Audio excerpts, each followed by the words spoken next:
it's Sydney Michelle here, and welcome back to my YouTube channel. So in this video, we're going to be talking about my top 10 unexpected grad school costs. If you don't know, if you haven't watched my YouTube channel before, I am in physical therapy school at Washington University in St. Louis.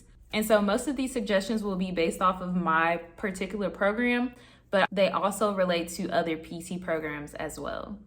Okay, so number one are measurement tools. So in PT school, you're going to be using tools like goniometers, blood pressure cuffs, stethoscopes, reflex hammers, tape measures. Those are some of the tools that we have used in my first year of PT school. So those didn't cost too much money, but they were an unexpected cost because I didn't know if the school was going to provide those for us, or they did provide the goniometers for us, but everything else we had to get on our own. And majority of the items that I bought them off of Amazon. Okay, number two unexpected cost is ATTIRE. So in PT school, you're probably going to need some type of athletic attire if your program does not provide it for you. This is particularly for your patient-centered labs where you learn your practical skills, your manual skills, things of that nature.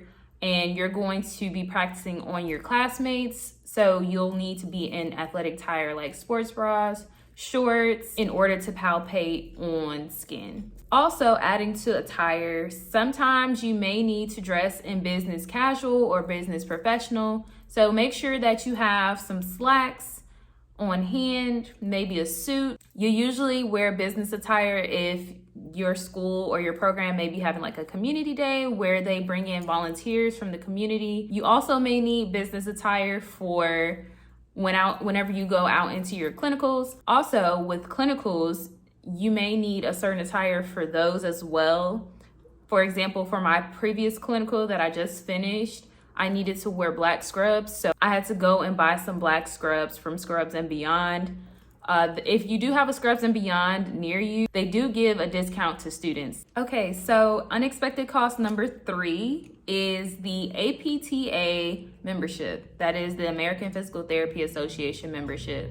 Now, this isn't a requirement. However, it's strongly suggested, strongly recommended, at least by my program, is strongly recommended to get an APTA membership. So definitely put about $100 to the side for that membership. That's how much it cost me last year when I joined. Okay, unexpected cost number four was parking. So in St. Louis, well, Washington University in specific, I have to commute to school every day. So parking is quite limited. The only student parking that they have are in the garages across the street, or there's another one about a mile, not even a mile away. It's less than a mile away. But you have to pay for it. It's not free. It added on about $960 something onto my tuition. So I will have to, if I don't end up moving closer to school, I'm gonna have to add that pretty much $1,000 onto my tuition every year for parking in the garage. Granted, it is very convenient. However, that was one of the most unexpected costs that I had. So yeah, make sure if you're coming to WashU and you're gonna be a commuter student and you need to park in the garage, I wouldn't chance park. I mean, you can chance parking on the street, but they do ticket around our school. So that's up to you. That's not a chance I was willing to take. So I just chalked it to the game and gave them $900 and some for the parking. Okay, number five. So this isn't really an unexpected cost because I kind of knew that I would have to pay for books once I got here, but I didn't expect them to send a list of 14 books that they wanted us to buy prior to coming to school. And that list of books estimated around $1,400. However, you do not need to buy all of those books. I'm telling you now, you don't need to buy all of them. Especially speaking from a WashU student, I believe that you do not need to buy all of those books. I do have a couple of books that they recommended that we get. So this is one of the books that I got. This is a really, really good book for tests and measurements. It has all of the manual muscle tests that we do in PT school. And it tells you the origin, insertion, action of the muscles. It's a super good book. So this is, what is this called? Muscles, Testing and Function with Posture and Pain, fifth edition by Kendall. This is golden, and our professors always talk about this book. So if you're gonna get a book, get this one for sure. And then my other favorite book is, of course, Netter, Atlas of Human Anatomy. It has all the pictures of everything you could possibly think of in the body, and it really helps with anatomy lab. Also, my skeleton back there really helps with anatomy. So yeah, those are the 2 books that I got out of the 14. However, you can find some of those books online for free in a PDF version. So majority of the other books that they told us to get, I have them in a PDF version. But gonna be completely honest, I have not used them. Okay, sorry for the hair and the outfit change. I had to finish recording this later on. So yeah, didn't want to throw y'all off, but okay, so let's get back into it. So number 6 is ceremonial costs.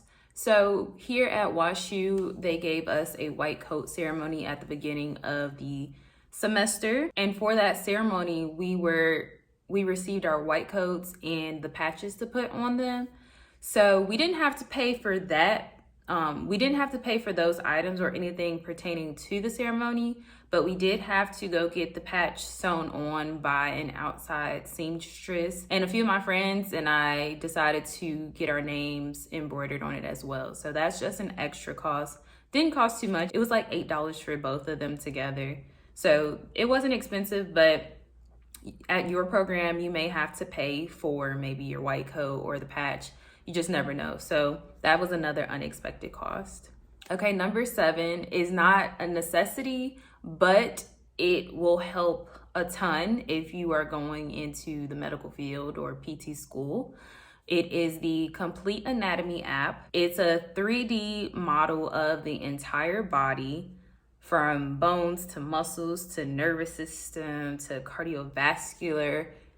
All the systems, integumentary, they have everything on there. They even have a beating heart. I'll show you guys. So right now, Complete Anatomy is on sale for $40 a year, but the regular price is $75 per year.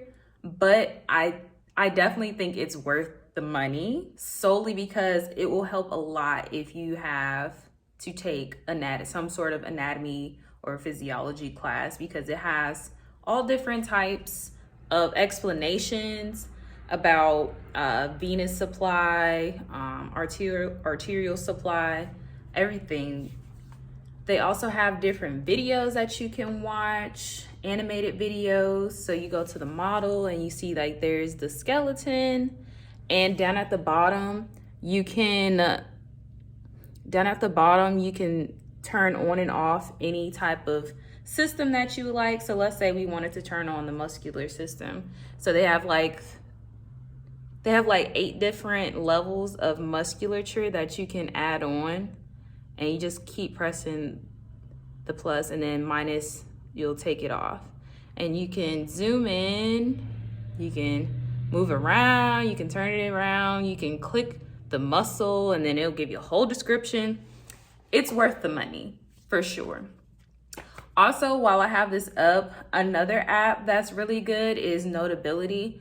It's a note-taking app. I did talk about this app on another one of my videos, but it is just a note-taking app where you can download your PowerPoint presentations and take notes on them. So let's just say I want to click on my immune system notes.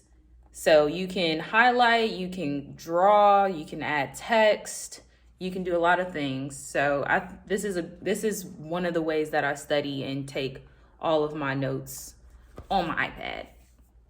They also, in Notability, actually, unfortunately, just started charging per year. It used to be just an $8 flat rate for all access to Notability, but now they have transitioned to $11.99 per year. But I also think Notability is worth it as well. Number 8 is a big one. It is clinical rotation housing. Now, I am currently going through this right now because I am about to go to Dallas for my first clinical rotation, and housing is all on us. The school does not provide housing for our clinicals, so we have to go out and on our own and find some type of housing. Did not know how expensive Airbnbs have gotten because I haven't been in an Airbnb in a while, but fortunately I'll be staying with one of my classmates while I'm down there, so we got to split the cost of the Airbnb, but that added on an extra $2,000 because the total cost of the Airbnb was $4,000. So that is a huge, big ticket item that you should account for when you are taking out loans for whenever you have clinical rotations, if your program does not provide housing for you. There are also other more cost-efficient ways of finding housing for clinicals, such as maybe just renting a room out of someone's house. They have those on Airbnb. You could go on Rent a Room. That's a website. If you have family or friends that are in the city that your clinical rotation is in, then maybe you can stay there for free. And you have to also account for like groceries, Wi-Fi if they don't provide it, if you need it, gas, gas is like $10 a gallon right now. And yeah, so just make sure that you budget your clinical rotations to perfection. So number 9 is spending money. We all need some type of break outside of school that may cost a few dollars. Just like today, I went to the Gateway Arch in St. Louis, and I went to the very top, 630 feet high, and the ticket was like about $18. So just things like that, going out to eat, trying new restaurants, especially if you're in a new city and you want to try out different things. We live in a day and age where things are more expensive and everything pretty much costs money. So you want to factor in that spending money as well. Okay, we've made it to number 10. And if you're still watching, thank you so much. And if you haven't hit that subscribe button already, make sure to do so. I would truly appreciate it. So number 10 is emergencies. Emergencies can account for car breakdowns, stolen items, anything that may happen to your apartment. Well, that's why you have renter's insurance, but you just never know. Random items that you may need, any type of medical expenses. So just having an emergency fund while you're in school is definitely important because you just never know what could happen. Like for me, over winter break, I went back home and someone stole my catalytic converter from underneath my car. And that was, well, let me thank my parents because they did help me pay for that. But that was an extra $600 that no one expected to pay at the end of the day. So having an emergency fund is super important while you're in school because you just never know what may go down, what may break down. You just never know. So, and that goes for life as well. Even outside of your program, you need to have an emergency fund.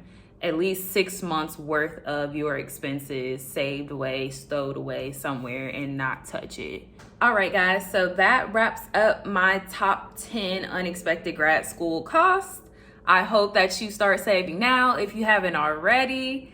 And congratulations if you've just gotten accepted into a program. I know the feeling. It is a great feeling to have and experience, and I want you to enjoy it. If you're in school right now watching this, well, now you know about some unexpected costs if you haven't encountered them already yourself. So yeah, thank you guys for watching my video. I hope you enjoyed it. Make sure to hit that like, comment, and subscribe button. And make sure that you share my videos with your friends, your family, your dogs, your aunt, your cousin, your uncle, your babies, your kids, everybody. Just share my videos.